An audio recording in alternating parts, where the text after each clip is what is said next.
Harjot Singh ji, truckers ਦੇ ਨਾਲ ਹੀ ਸੰਬੰਧਿਤ ਇੱਕ ਹੋਰ ਜਿਹੜੀ ਖਬਰ ਆ ਰਹੀ ਆ, ਯੂਐਸਸੀਐਸ ਵਾਲੇ ਜਿਹੜੇ ਉਹ ਦੱਸ ਰਹੇ ਆ ਵੀ ਉਹਨਾਂ ਨੇ ਇੱਕ ਪਾਕਿਸਤਾਨੀ ਮੂਲ ਦਾ ਜਿਹੜਾ ਇਲੀਗਲ ਇਮੀਗ੍ਰੈਂਟ ਆ ਉਸ ਨੂੰ ਗ੍ਰਿਫਤਾਰ ਕੀਤਾ ਹੈਗਾ ਆ। ਕਹਿੰਦੇ ਵੀ 2023 ਦੇ ਵਿੱਚ ਇੱਕ ਰੋਂਗ ਸਾਈਡ ਵਾਲੇ ਪਾਸੇ ਇਹ ਚਲਾ ਰਿਹਾ ਸੀਗਾ ਗੱਡੀ। ਅਕਤੂਬਰ 2023 ਦੇ ਵਿੱਚ ਪੈਂਸਿਲਵੇਨੀਆ ਦੇ ਵਿੱਚ, ਜਿਹਦੇ ਕਰਕੇ ਇਹਦੇ ਇਸ ਗਲਤ ਤਰੀਕੇ ਦੇ ਨਾਲ ਗੱਡੀ ਚਲਾਉਣ ਦੇ ਨਾਲ ਇੱਕ ਯੂਐਸ ਸਿਟੀਜ਼ਨ, ਦੋ ਬੱਚਿਆਂ ਦਾ ਜਿਹੜਾ ਬਾਪ ਆ ਹੈਨਰੀ ਤਮਰੇਜ਼ ਨੂਨਜ਼, ਉਸ ਦੀ ਜਿਹੜੀ ਉਹ ਮੌਤ ਹੋ ਗਈ ਸੀਗੀ। ਸੋ ਕਹਿੰਦੇ ਵੀ ਹੁਣ ਯੂਐਸਸੀਐਸ ਵਾਲਿਆਂ ਨੇ ਦੱਸਿਆ ਵੀ ਦਾਊਦ ਹੁਸੈਨ ਜਿਹੜਾ ਪਾਕਿਸਤਾਨ ਮੂਲ ਦਾ ਬੰਦਾ ਆ, ਇਲੀਗਲ ਪਾਕਿਸਤਾਨੀ ਏਲੀਅਨ, ਕਹਿੰਦੇ ਵੀ ਇਹਨੂੰ ਚਾਰਜ ਕੀਤਾ ਗਿਆ ਸੀ ਫੈਲਨੀ ਵਹੀਕਲਰ ਹੋਮਿਸਾਈਡ ਦੇ ਵਿੱਚ, ਤੇ ਹੁਣ ਇਸ ਨੂੰ ਗ੍ਰਿਫਤਾਰ ਕਰ ਲਿਆ ਗਿਆ ਹੈਗਾ ਆ। ਸੋ ਆਪਾਂ ਦੇਖ ਹੀ ਰਹੇ ਹਾਂ ਵੀ ਇਹ ਸਾਰੇ ਪਾਸੇ ਕਿਸ ਤਰੀਕੇ ਦੇ ਨਾਲ ਇਹਨਾਂ ਦੀ ਟਰੱਕਿੰਗ ਨੂੰ ਲੈ ਕੇ ਅਜੇ ਵੀ ਸਖਤੀ ਉਸੇ ਤਰੀਕੇ ਦੇ ਨਾਲ ਹੀ ਚੱਲ ਰਹੀ ਹੈਗੀ। ਬਿਲਕੁਲ ਇਹਦੇ ਤੇ ਚਾਰਜ ਲੱਗੇ ਸੀ ਵਹੀਕਲਰ ਹੋਮੋਸਾਈਡ ਦੇ, ਤੇ ਜਦੋਂ ਕਮਰਸ਼ੀਅਲ ਟਰੱਕ ਚਲਾਉਂਦਾ ਸੀ ਪੈਂਸਿਲਵੇਨੀਆ ਦੇ ਹਾਈਵੇ 'ਚ ਅਕਤੂਬਰ 2023 'ਚ ਰੋਂਗ ਵੇ ਤੇ ਮਿੱਤਰ ਜਾ ਰਿਹਾ ਸੀ, ਤੇ ਉਹ ਇਸ ਕ੍ਰੈਸ਼ ਦੇ ਨਾਲ ਡੈਥ ਹੋਈ ਆ ਮੈਰੀਲੈਂਡ ਦੇ ਜਿਹੜੇ ਰਹਿਣ ਵਾਲੇ ਹੈਨਰੀ ਟੈਮਰੇਜ਼ ਨੂਨਜ਼ ਦੀ, ਜੋ ਕਿ ਅਮਰੀਕਨ ਸਿਟੀਜ਼ਨ ਸੀ, ਦੋ ਬੱਚਿਆਂ ਦਾ ਬਾਪ ਸੀਗਾ। ਹੁਣ ਤੁਸੀਂ ਦੇਖੋ ਵੀ 80,000 ਪਾਉਂਡ ਦਾ ਟਰੱਕ ਰੋਂਗ ਸਾਈਡ ਤੇ ਜਾ ਰਿਹਾ, ਸੋ ਫਿਰ ਅਮਰੀਕਾ ਦੀ ਸਰਕਾਰ ਨੇ ਤਾਂ ਐਕਟ ਕਰਨਾ ਹੀ ਹੈਗਾ ਨਾ। ਤੋ ਯੂਐਸਸੀਆਈਐਸ ਇਹ ਕਹਿ ਰਹੀ ਆ ਵੀ ਜਿਹੜੀ ਸਕਰੀਨਿੰਗ ਤੇ ਵੈਟਿੰਗ, ਜਿਹੜੇ ਕਿਸੇ ਤਰ੍ਹਾਂ ਦੀ ਵੀ ਜਿਹੜੇ ਕ੍ਰਿਮੀਨਲ ਚਾਰजेस ਆ ਉਹਨੂੰ ਇਹ ਪਬਲਿਕ ਥ੍ਰੈਟ ਕਰਕੇ ਜਾਣਿਆ ਜਾਂਦਾ ਹੈਗਾ, ਇਸ ਕਰਕੇ ਜਿਹੜਾ ਆ ਉਹਨੂੰ ਜਿਹੜਾ ਹੁਣ ਅਰੈਸਟ ਕਰ ਲਿਆ ਗਿਆ। ਤੇ 80,000 ਪਾਉਂਡ ਦਾ ਜਿਹੜਾ ਟਰੈਕਟਰ ਟ੍ਰੇਲਰ ਇਹ ਅਮਰੀਕਨ ਰੋਡਸ ਦੇ ਉੱਤੇ ਜੋ ਇਲੀਗਲ ਏਲੀਅਨਸ ਕਹਿੰਦੇ ਚਲਾ ਰਹੇ ਆ, ਯੂਐਸਸੀਆਈਐਸ ਦੇ ਸਪੋਕਸਮੈਨ ਮੈਥਿਊ ਟਰੈਗਰਸ ਉਹਨਾਂ ਨੇ ਕਿਹਾ ਉਹ ਅਸੀਂ ਨਹੀਂ ਚੱਲਣ ਦੇਵਾਂਗੇ ਆਉਣ ਵਾਲੇ ਸਮੇਂ ਦੇ ਵਿੱਚ। ਉਹ ਆਪਾਂ ਦੇਖਦੇ ਹੀ ਆ ਹਰ ਰੋਜ਼ ਕੋਈ ਨਾ ਕੋਈ ਜਿਹੜੀ ਸਟੋਰੀ ਹੁੰਦੀ ਆ ਵੀ ਕਦੇ ਕਿੱਥੇ ਕਿਸੇ ਨੂੰ ਅਰੈਸਟ ਕਰ ਲਿਆ, ਕਿੱਥੇ ਕਿਸੇ ਨੂੰ ਅਰੈਸਟ ਕਰ ਲਿਆ ਹੈਗਾ। ਸੋ ਕਹਿੰਦੇ ਵੀ ਇਹ ਅਰੈਸਟ ਉਸ ਟਾਈਮ ਆਇਆ ਜਦੋਂ ਡਿਪਾਰਟਮੈਂਟ ਆਫ ਟਰਾਂਸਪੋਰਟੇਸ਼ਨ ਦਾ ਜਿਹੜਾ ਨਵਾਂ ਰੂਲ ਆ, ਜਿਹਦੇ ਮੁਤਾਬਕ ਕੋਈ ਐਲੀਅਨ ਜਿਹੜੇ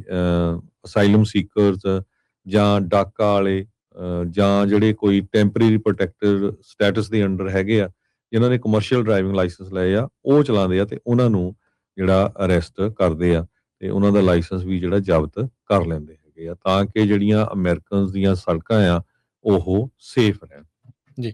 ਹਰਜੋਤ ਸਿੰਘ ਜੀ, ਟਰੱਕਰਸ ਦੇ ਨਾਲ ਹੀ ਸੰਬੰਧਿਤ ਇੱਕ ਹੋਰ ਜਿਹੜੀ ਖਬਰ ਆ ਰਹੀ ਆ, ਯੂਐਸਸੀਐਸ ਵਾਲੇ ਜਿਹੜੇ ਉਹ ਦੱਸ ਰਹੇ ਆ ਵੀ ਉਹਨਾਂ ਨੇ ਇੱਕ ਪਾਕਿਸਤਾਨੀ ਮੂਲ ਦਾ ਜਿਹੜਾ ਇਲੀਗਲ ਇਮੀਗ੍ਰੈਂਟ ਆ ਉਸ ਨੂੰ ਗ੍ਰਿਫਤਾਰ ਕੀਤਾ ਹੈਗਾ ਆ। ਕਹਿੰਦੇ ਵੀ 2023 ਦੇ ਵਿੱਚ ਇੱਕ ਰੋਂਗ ਸਾਈਡ ਵਾਲੇ ਪਾਸੇ ਇਹ ਚਲਾ ਰਿਹਾ ਸੀਗਾ ਗੱਡੀ।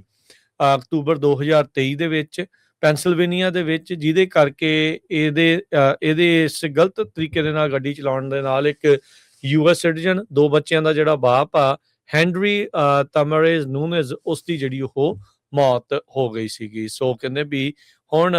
ਯੂਐਸਸੀਐਸ ਵਾਲਿਆਂ ਨੇ ਦੱਸਿਆ ਵੀ ਦਾਊਦ ਹੁਸੈਨ ਜਿਹੜਾ ਪਾਕਿਸਤਾਨ ਮੂਲ ਦਾ ਬੰਦਾ ਆ, ਇਲੀਗਲ ਪਾਕਿਸਤਾਨੀ ਏਲੀਅਨ, ਕਹਿੰਦੇ ਵੀ ਇਹਨੂੰ ਚਾਰਜ ਕੀਤਾ ਗਿਆ ਸੀ ਫੈਲਨੀ ਵਹੀਕਲਰ ਹੋਮਿਸਾਈਡ ਦੇ ਵਿੱਚ, ਤੇ ਹੁਣ ਇਸ ਨੂੰ ਗ੍ਰਿਫਤਾਰ ਕਰ ਲਿਆ ਗਿਆ ਹੈਗਾ ਆ। ਸੋ ਆਪਾਂ ਦੇਖ ਹੀ ਰਹੇ ਹਾਂ ਵੀ ਇਹ ਸਾਰੇ ਪਾਸੇ ਕਿਸ ਤਰੀਕੇ ਦੇ ਨਾਲ ਇਹਨਾਂ ਦੀ ਟਰੱਕਿੰਗ ਨੂੰ ਲੈ ਕੇ ਅਜੇ ਵੀ ਸਖਤੀ ਉਸੇ ਤਰੀਕੇ ਦੇ ਨਾਲ ਹੀ ਚੱਲ ਰਹੀ ਹੈਗੀ। ਬਿਲਕੁਲ ਇਹਦੇ ਤੇ ਚਾਰਜ ਲੱਗੇ ਸੀ ਵਹੀਕਲਰ ਹੋਮੋਸਾਈਡ ਦੇ, ਤੇ ਜਦੋਂ ਕਮਰਸ਼ੀਅਲ ਟਰੱਕ ਚਲਾਉਂਦਾ ਸੀ ਪੈਂਸਿਲਵੇਨੀਆ ਦੇ ਹਾਈਵੇ 'ਚ ਅਕਤੂਬਰ 2023 'ਚ ਰੋਂਗ ਵੇ ਤੇ ਮਿੱਤਰ ਜਾ ਰਿਹਾ ਸੀ,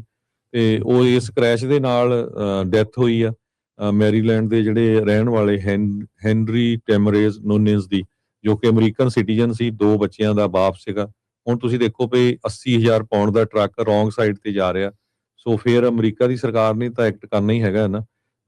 ਤੋ ਯੂਐਸਸੀਆਈਐਸ ਇਹ ਕਹਿ ਰਹੀ ਆ ਵੀ ਜਿਹੜੀ ਸਕਰੀਨਿੰਗ ਤੇ ਵੈਟਿੰਗ, ਜਿਹੜੇ ਕਿਸੇ ਤਰ੍ਹਾਂ ਦੀ ਵੀ ਜਿਹੜੇ ਕ੍ਰਿਮੀਨਲ ਚਾਰजेस ਆ ਉਹਨੂੰ ਇਹ ਪਬਲਿਕ ਥ੍ਰੈਟ ਕਰਕੇ ਜਾਣਿਆ ਜਾਂਦਾ ਹੈਗਾ, ਇਸ ਕਰਕੇ ਜਿਹੜਾ ਆ ਉਹਨੂੰ ਜਿਹੜਾ ਹੁਣ ਅਰੈਸਟ ਕਰ ਲਿਆ ਗਿਆ। ਤੇ 80,000 ਪਾਉਂਡ ਦਾ ਜਿਹੜਾ ਟਰੈਕਟਰ ਟ੍ਰੇਲਰ ਇਹ ਅਮਰੀਕਨ ਰੋਡਸ ਦੇ ਉੱਤੇ ਜੋ ਇਲੀਗਲ ਏਲੀਅਨਸ ਕਹਿੰਦੇ ਚਲਾ ਰਹੇ ਆ, ਯੂਐਸਸੀਆਈਐਸ ਦੇ ਸਪੋਕਸਮੈਨ ਮੈਥਿਊ ਟਰੈਗਰਸ ਉਹਨਾਂ ਨੇ ਕਿਹਾ ਉਹ ਅਸੀਂ ਨਹੀਂ ਚੱਲਣ ਦੇਵਾਂਗੇ ਆਉਣ ਵਾਲੇ ਸਮੇਂ ਦੇ ਵਿੱਚ। ਉਹ ਆਪਾਂ ਦੇਖਦੇ ਹੀ ਆ ਹਰ ਰੋਜ਼ ਕੋਈ ਨਾ ਕੋਈ ਜਿਹੜੀ ਸਟੋਰੀ ਹੁੰਦੀ ਆ ਵੀ ਕਦੇ ਕਿੱਥੇ ਕਿਸੇ ਨੂੰ ਅਰੈਸਟ ਕਰ ਲਿਆ, ਕਿੱਥੇ ਕਿਸੇ ਨੂੰ ਅਰੈਸਟ ਕਰ ਲਿਆ ਹੈਗਾ। ਸੋ ਕਹਿੰਦੇ ਵੀ ਇਹ ਅਰੈਸਟ ਉਸ ਟਾਈਮ ਆਇਆ ਜਦੋਂ ਡਿਪਾਰਟਮੈਂਟ ਆਫ ਟਰਾਂਸਪੋਰਟੇਸ਼ਨ ਦਾ ਜਿਹੜਾ ਨਵਾਂ ਰੂਲ ਆ, ਜਿਹਦੇ ਮੁਤਾਬਕ ਕੋਈ ਐਲੀਅਨ ਜਿਹੜੇ ਅਸਾਈਲਮ ਸੀਕਰਸ ਜਾਂ ਡਾਕਾ ਵਾਲੇ ਜਾਂ ਜਿਹੜੇ ਕੋਈ ਟੈਂਪਰੇਰੀ ਪ੍ਰੋਟੈਕਟਡ ਸਟੇਟਸ ਦੇ ਅੰਡਰ ਹੈਗੇ ਆ, ਜਿਨ੍ਹਾਂ ਨੇ ਕਮਰਸ਼ੀਅਲ ਡਰਾਈਵਿੰਗ ਲਾਇਸੈਂਸ ਲਏ ਆ, ਉਹ ਚਲਾਉਂਦੇ ਆ ਤੇ ਉਹਨਾਂ ਨੂੰ ਜਿਹੜਾ ਅਰੈਸਟ ਕਰਦੇ ਆ ਤੇ ਉਹਨਾਂ ਦਾ ਲਾਇਸੈਂਸ ਵੀ ਜਿਹੜਾ ਜ਼ਬਤ ਕਰ ਲੈਂਦੇ ਹੈਗੇ ਆ, ਤਾਂ ਕਿ ਜਿਹੜੀਆਂ ਅਮਰੀਕਨਸ ਦੀਆਂ ਸੜਕਾਂ ਆ ਉਹ ਸੇਫ ਰਹਿਣ। ਜੀ।